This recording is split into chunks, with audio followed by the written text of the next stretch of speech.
That's great. It doesn't work anymore. That's just the bottom line. I mean, you're gonna be constantly, hiring and firing people. You'll have to be able to engage and meet people. It's an artificial intelligence world. That's why I talk about it. But you have to have human intervention there. People skills are very critical. You know, uh, Welcome to the Business Ownership Podcast, brought to you by Awareness Strategies, helping you navigate the waters between entrepreneurship and ownership. Hey there, peeps. This is Michelle Nedelec, and I'm super glad to have you here today because I'm here with my most amazing guest, Anthony. Anthony, thank you so much for being here with us today. thank you for having me. What an honor. Nice. So give everybody the highlight of who you are and what you do for business.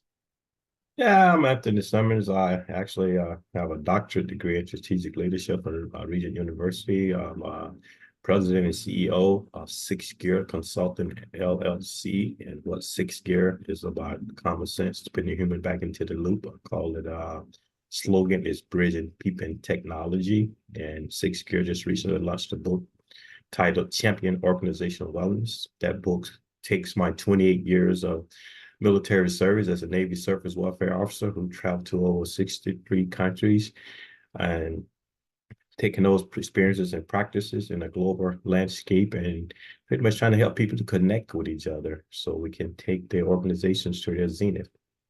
Nice. I love it. So what made you decide to make the transition from military to leadership as your thing? Well, I always like to think about it. First, I was a high school point guard and a quarterback, and then I played collegiate football. I've always been a part of teams. So we talk of leadership. I felt that's my innate ability is to lead. Those are part of my gifts, or to my spiritual gifts from Romans 12. Also, my strength finders is a leader and a teacher and an intellectual focus, a learner. So all the things I've done and ties back into my lifestyle. And I always consider myself a coach, more so than a leader. And that's about how you inspire people. You put life into people. So it's unfortunate transition. I like to feel my 28 years of Navy service is more so about developing people, doing social work. And my biggest attribute that was having over 25 of my understudies to go on and to be, actually eclipse me as professionals. So I went into academia in order to combine my leadership experience with some theory to underscore leadership. That's what my passion has always been. But I like to think of my military time. So as a social worker, more so than a war fighter, it was always been to me about people. And so I was just able to transition and bring some more value with it by finishing my doctorate in strategic leadership. Wow. So what a plethora and breadth and width of experience. So when it comes to business, what would you say is kind of the element that you go, yeah, if you've ever done high school football and you've ever done military, you will notice this works extremely well in business. Are there any particular ones like that you'd like to share? Yeah, it's about what we call social skills. Emotional intelligence now is one of the buzzwords we're using. You have to team build, bring people together, connect people from disparate backgrounds or what have you. No matter how technically crafty you are. I mean, I did my studies in robotics as an undergraduate student. Then I did mechanical engineering as graduate school at Naval Postgraduate School, Monterey. But the key attribute is the people skills. We're in a world now where your competency, what they call them key performance indicators, those are not what's going to carry the day, not your IQ. You can solve all type problems, but are people comfortable interacting with you? Do you make them feel as if you're there and showing their best interest? And I coined this term called servantship. And that's about, I look at leadership, it's sort of paradoxical. Leaders being out front. Servant means you putting the well-being of others above that of self. So I bring my primary skill for is leading people is being a servant to people, pushing them to new heights. And that's just done through a coaching conversation. Excellent. So when it comes to kind of your niche and who you love to serve and support, is it the executives? Is it the C-suites? Is it management? Who would you say is kind of the ones that you love to work with the most? Yeah, that's a great question. You love to work with the most. I like to deal with people at their formative years, but you cannot neglect dealing with the ones that at the executive level, because those are the ones that are responsible for the ones that coming through their formative years, whether they're sort of in their formative years of professional life, coming through the basics, what I call deck plate level.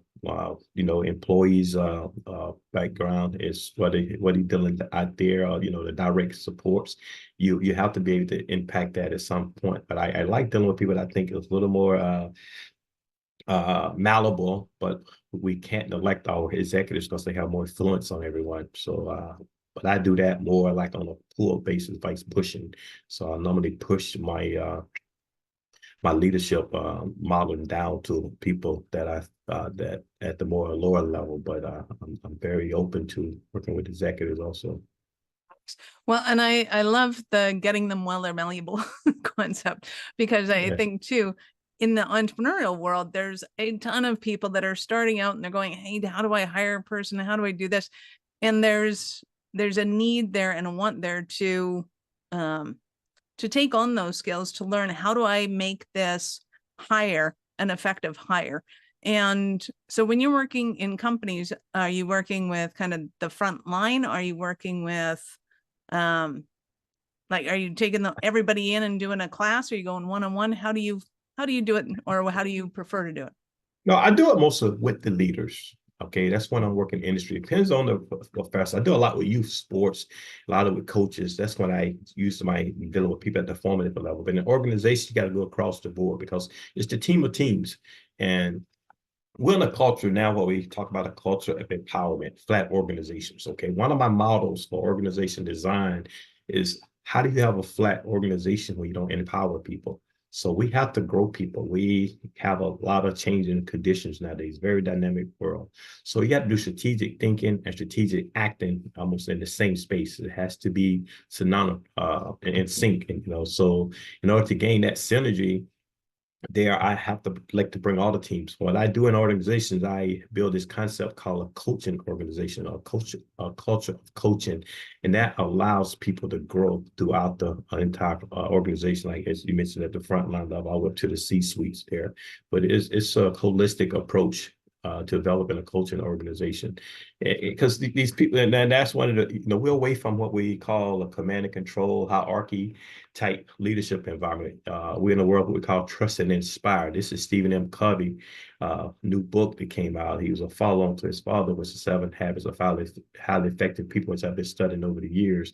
And also I tie that into Daniel Goleman's new book called Optimal, in which consistently focuses on how do you really elevate an organization to its optimal performance. And this dual concept of trust and inspire.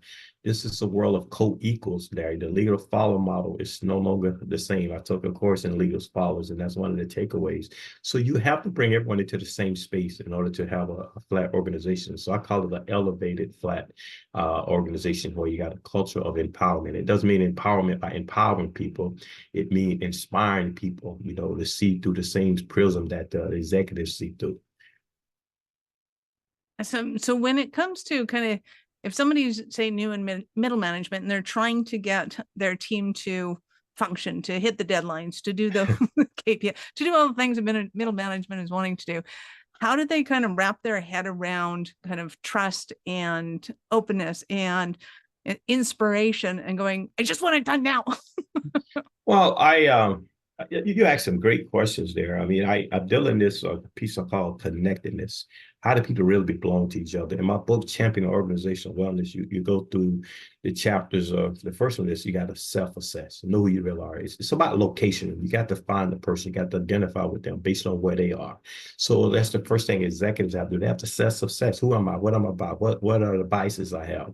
And then you have to navigate what I call your blind spots, the want person versus the out person. You got to part ways with some of your traditional beliefs and some of your social identities in order to identify with people across, different cultures. Like in the Navy, when we went to different countries, in order to effect them and properly train those services, we had to understand their cultures. We went ashore and did community relations events. We did, different type of social engagement, et cetera, so we can best reach them. So it has the same approach in leadership. So my chapter 3 there is called Assessing Yourself, Know Who You Are, your Myers-Briggs, whatever other personality types. And then you go into navigating blind spots, understanding the culture difference so you can meet that person halfway. And this happens to what we call a coaching conversation. asking a powerful, open-ended question to get people to talk, do intuitive listening so they can offer their introspective, and you let them to help determine where they are by speaking to you. So you guys connect. And once you connect, then you sort of walk in lockstep. And what I call in my coaching training relational model there, then we go into our both optimum point of performance there through culture and through cultural awareness, and also through coaching conversations. We continue to hold hands and we go to our true north, between the person himself, the leader, as well as the organization. So that's how the process works there. It's really connecting through knowing oneself in order to reach people. And halfway is not the same for everybody, depending on their social background, cultural background, the generations. Is difference across those different groups there. So we have to understand that locating them takes a lot of effort on the part of the leader. It has been my experience that some managers, not all, will go, well, that's just who I am. I'm angry, I'm direct, and I need stuff done now. What do you say to that? Well, you got a high turnover in the world right now, right? Right. So if I'm just trying to, I know, take I the love net it, as but wide as I can. that's great. It doesn't work anymore. It's just the bottom line. I mean, you're gonna be constantly, hiring and firing people. You'll have to be able to engage and meet people. It's an artificial intelligence world. That's why I talk about it. But you have to have human intervention there. People skills are very critical.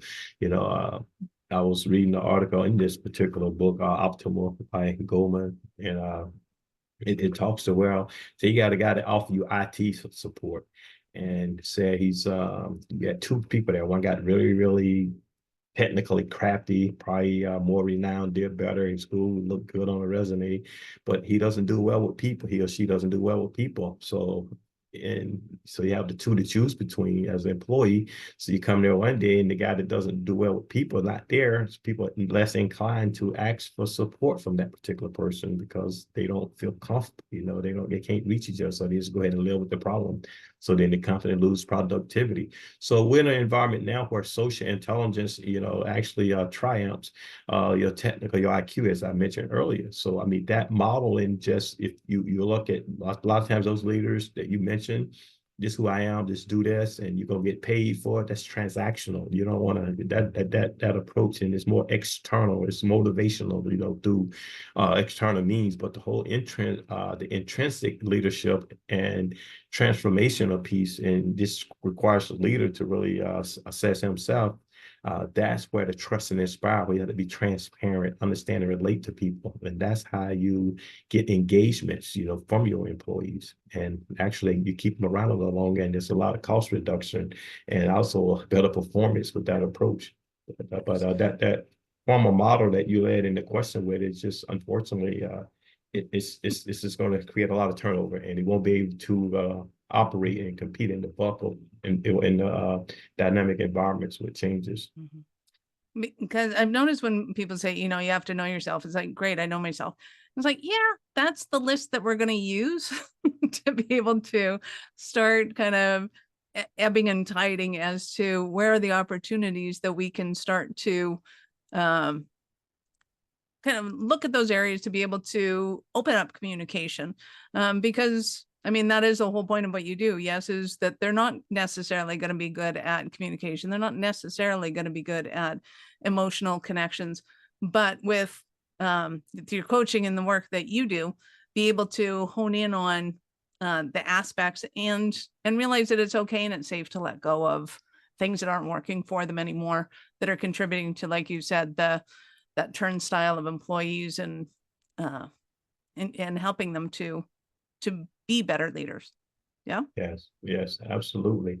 I was just reading, I had a friend of mine whose son graduated from Navy flight school last Friday, and he was just notifying everyone, and he said, the guest speaker was talking about we have to, self-assess, engage in tough feedback and continuously learn.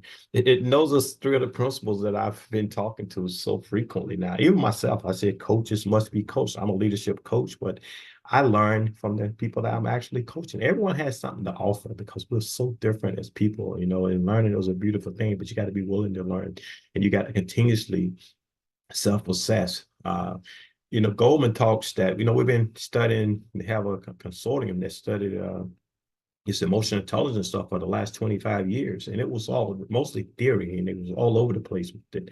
But the book ultimately goes from a lot of emotional intelligence to actually the practical aspect of it. It's based on 25 years of research trying to get this thing right. The original 5 components was self awareness, self-regulation, empathy, motivation, and interpersonal skills.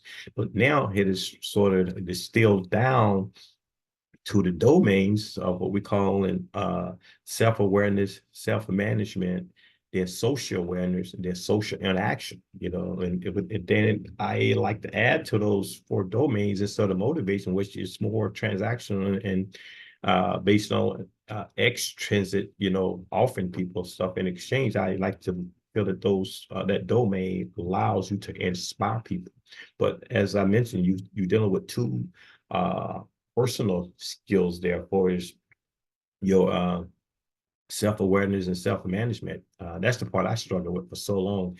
How do you get that emotional balance? How do you overcome, who you are, some of the weaknesses that you actually encounter as a person? So that's where the growth takes place. And that allows you to get into the space where social awareness, and not just empathy, look at things from the other person perspective, talk with people, get to know people, and can connect with them. It's a different generation, and they're just as busy as anyone. I studied leading across diverse generations. So I look at Generation Y, which is Millennium, Generation Z. Some people like to call them the COVID generation, but they're engaged. They watch what we're doing. They don't want to be lectured to, but they still want to get there. They want us to be good models and show them the way and provide support. But we want to say, hey, it was done this way, with the X generation, with the baby boom. But no, that's not the way it is anymore. We all have to change and grow together. So those are things that help me when I talk about those domains to get my head around how the generations think. And as you notice from what I've been saying here over the last 15 minutes or so, that I have to continuously study in order to pace change myself, from what the expectations are there as a leadership coach. Beautiful. So in a minute, I'm going to ask you about a Cinderella story of one of your clients. But before we do that, we're going to take a quick break. Are you running a business over 7 figures but still struggling with technology headaches? Pay attention, you do not want to miss this offer. This podcast episode is brought to you by Awareness Strategies, who is offering a custom-built digital adoption roadmap for anyone running a business over 7 figures who's wanting to grow their business in the next 5 years. And it's not just a roadmap, they offer full implementation as well if that scares the out of you. Check out awarenessstrategies.com/roadmap for more details today. The link's in the show's notes. Don't regret not doing this. Do it now. That's awarenessstrategies.com/roadmap. So I am super excited to hear an example of a Cinderella story of one of your clients.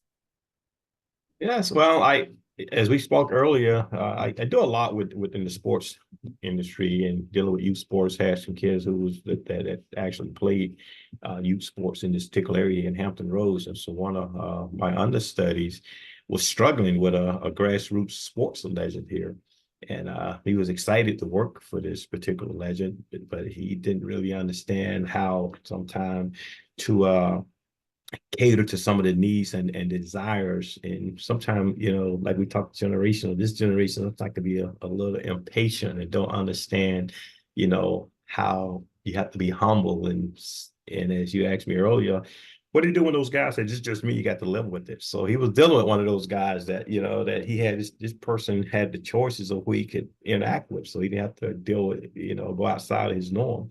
So this guy was like, well, look, man, this guy's a legend. He's done well, and he has your interest at heart, but it's a different approach with him that you're going to have to consider. And it's going to be about you making the changes, you making adjustments, you reaching out to him, let him know what you are really thinking, why you behave the way you behave. And it's going to be very humbling for you, but you're going to have to re-engage him, And so he listened and he went in. It was a process. It was iterative, and he engaged. The first time he went to engage with the gentleman, I was actually there, and I sort of do some pieces out there just to get the engagement going. And I said, yeah, I was telling the legend. I said, yeah, I'm here with my understudy here trying to teach him how to be a businessman, teach him a little leadership. And he said, yes, he's going to have to learn. He was a little, uptight about it. But he says, I was trying to break the ice there. So that's why I threw those leads out there and got the conversation going, got them reunited, even though I felt odd and out of place there. But that's what it takes sometimes to be a leader and to make a difference. And I spent time with this young man now. We talk probably about once every couple of weeks. And he just recently reminded me, gosh, man, I just couldn't imagine how I would be now. It was not some of the lessons that you have taught me, because now that particular grassroots guys moved him into another position where he's working for one of the local municipalities around here, working in sports and management. And those battles are ongoing in life, but just that story that within itself is continuing to endure. It's been over 2 years now. So that's one of the things that they this makes me, want it tickles. It's a little tickling sometimes, because if you go places you don't never go, you never think you're gonna have the outcome it's gonna have. You think you're sort of just wishfully thinking, but just to see I love it. Humility is definitely one of the hardest things to learn as a business leader. But for me, it's also been one of the most effective ways of being able to open up conversations. And once the conversation opens up, then we can take it into different places. That's fantastic. Yeah. As a commanding officer, I was always told, we have the gangway where you enter the ship, and they say, when you're the captain, when you walk across that gangway, you need to check your ego right there at the gangway before you go aboard this stuff. You're not gonna have a humbling experience. And so I take that as if when you walk aboard every day, you need to be humble, because if you don't, somebody's gonna humble you. So when people say, you humiliated me, well, why did I humiliate you? Maybe because you're not humble. So if you're humble, then people can't humiliate you. So that's one way I always look at that, having that humble spirit. Right. Well, and it brings up an interesting conversation to me, because there's a fine line there, sort of, or it's a really well overlapped one, is to walk in like you own the place. So you have confidence that, hey, this is my ship. I own it. This is awesome. Welcome to my ship. Hey, have you been here before? This is awesome. And it opens up the ability to be able to have conversations that you might not be able to otherwise. And at the same time, you didn't build the ship. You're not steering the ship. You're not doing any of those things. So, that's where the ego kind of steps aside, and it's like, oh, okay, so how are we going to do that? If it's your home, you want it to be run as best it can. Therefore, you take care of it and you allow everybody to do their part to play in it. Yes. And one of the things that bother me the most, one of my biggest pet peeves, when a coach tell a kid, you can't do that in my gym. No, coach, it's not your gym. It's here for the kids. You're here to facilitate their learning, their cultivation.